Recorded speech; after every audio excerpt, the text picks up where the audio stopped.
Hey guys, welcome back. Today we're taking a look at one of the best aircraft to ever be featured in Halo, the Hornet. It's a shock to me that it has never been brought back into the sandbox outside of, Halo Wars. It was versatile, it could carry passengers, and it made for some really fun gameplay during Halo's peak. Well, let's break it down then. How good was it in Halo's universe, and how would it shape up compared to comparable aircraft today? Let's start with what the Hornet actually is and what its history and background are. The Hornet, aka the AV-14, is a VTOL assault aircraft. VTOL meaning that's vertical takeoff and landing. It was designed by Miss Raya Armory. It's 31 feet long, 29 feet wide, and 15 feet tall. It's powered by 2 turbofan power plants on each wing. They're in gimbals out at the end. And that's a possibility. We'll talk about why that is later. When it comes to armament, it has 2 rotary guns, 2 missile packs, and an optional 12.7mm nose cannon. Details on the exact armament are a little bit scarce, but based off the size and its mission set, I think it's reasonable to say that it's probably 2 20mm autocannons in the wings, and probably 70mm guided or unguided rockets in its rocket pods. The reason being is they're roughly the same size as the ones in the missile pod, which is man portable at least by Spartans, and so I think it's reasonable to go with 70mm. Anything larger and it's a little bit too long to fit in there. The Hornet's role is a light reconnaissance and strike aircraft. It's seen in-game escorting heavier lift assets like the Pelican, and that's because it's nimble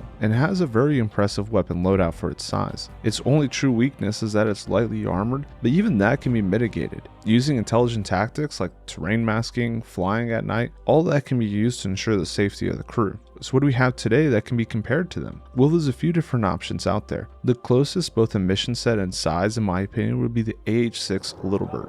At 32 feet long, 27 feet wide due to its rotors, and 9 feet tall, it's almost an exact match. The Little Bird typically only carries its internal crew, but you could always chain yourself to the outside at emergency. It's outfit to dish out some pretty serious hate too. Typically when used by the US Special Operations, it comes with 2 M134 7.62mm Gatling guns, 70mm Hydra rockets, which can either be finned and unguided, or they can utilize the Advanced Precision Kill Weapon System, APKWS, that takes those 70mm rockets and turns them into laser-guided munitions. It can also be outfitted with Stingers, which is a heat-seeking lock-on before launch missile, or the AGM-114 guided missile for anti-personnel or anti-armor purposes. It's a very modular platform, so you can't carry all those at the same time, but you can swap them out depending on the mission. What I think would shock people the most is if I showed you a photo of a Little Bird on the street, you'd probably tell me that's pretty small. If you look at a Black Hawk, something that's larger, you would think that's like a relatively normal sized troop carrier. Well, that's 65 feet long, double the length of the Hornet, but it also means you can carry a lot more toys. There's another special operations helicopter out there, the MH60 Lima direct action penetrator, giggity, that carries 2 7.62mm Gatling guns in the doors, and it has optional loadouts on its wings of a 30mm gun pods, 12.7 Gatling gun pods, 70mm Hydra rockets or the APKWS, as well as carrying rails that will support 4 AGM-114s or the Stinger. Since it's larger, that means it can carry more, obviously. So you'll see them, sometimes loaded out, for instance, with 2 Door Gatling guns, and then having 2 30mm pods, one on each side, 2 Hydra pods, or potentially 1 Hydra pod, and 1 AGM-114 rail. That's a serious amount of hate to bring to bear on someone from just a helicopter. And much like the Hornet, both are designed to be relatively quick. The AH6 Little Bird obviously more so than the DAP, and that's largely because they're employed in incredibly dynamic and austere conditions. Largely because they're operated by Army Special Operations Aviation. They kind of have to. They're meant to escort and troop carriers for soft missions, which when we think about it in universe, most Spartan operations, dare I say all of them, would be considered a soft mission. But let's break it down then. Is the Hornet any realistic and how does it compare? The short answer is yeah, sure. It's relatively the same size as the AH6, both in loadout, speed, mission set. I think its greatest weakness is potentially how it's engineered. You remember at the beginning of the video when I mentioned that it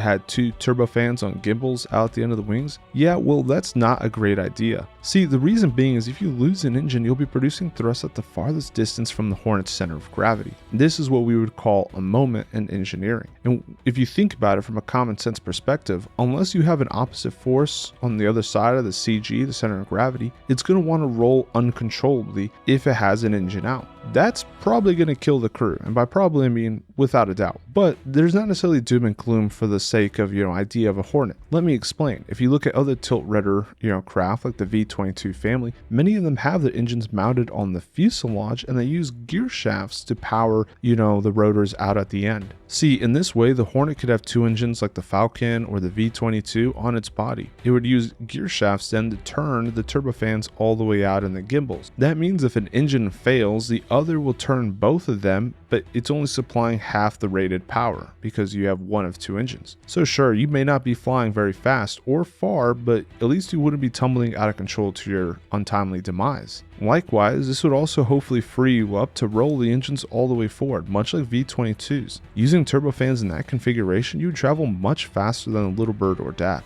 When we start talking about armament, it's pretty much a tie. The Hornet also uses heat-seeking lock-on before launch missiles. It can also fire them unguided, much like Hydra 70mm rockets. We see them used in anti-vehicle and anti-personnel uses, so I would say the frag pattern and explosive effects are probably similar. Rockets still see plenty of use in the military. I mean, if you take a look at Ukraine right now, both sides use them roughly the same way, and they use similarly sized rockets, like 70mm or so, and they use them as standoff munitions. That's because with the proliferation of anti-air artillery and man-portable air defense systems, heat-seeking rockets, just like I was talking about, you want to keep yourself pretty far away. And so they'll pitch up and lob rockets over the horizon, like 5 to 10 miles, keeping themselves safe. Because if you were to launch these from the Hornet, like how you typically do in gameplay, the rocket's not very big, which means that it can only fly so far. I would go out on a limb and guess probably 2 miles or so.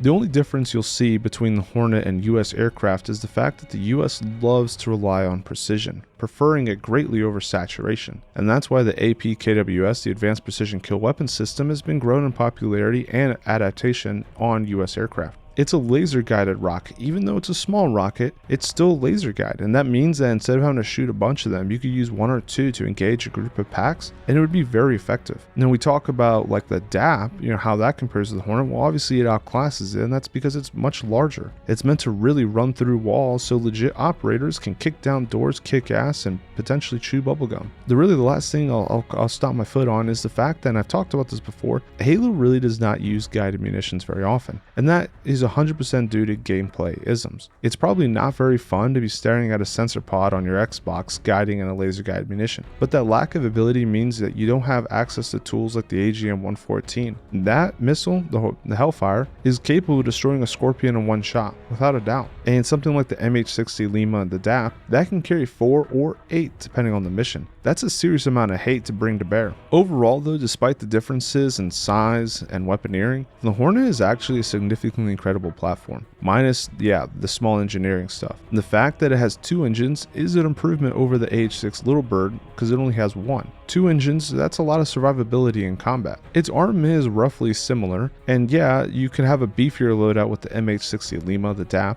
but that also could be compared to beefier assets in Halo like the Sparrowhawk. All that said, if we could build a Hornet today, I think it would fit in great as a light reconnaissance and strike platform, especially for soft missions. Well, I hope you guys enjoyed this week's video. I just got my wisdom teeth pulled, so I'm kind of strung out on Percocets and my face is all swollen up. But in the meantime, I hope everyone has a fantastic weekend, be safe, and take care.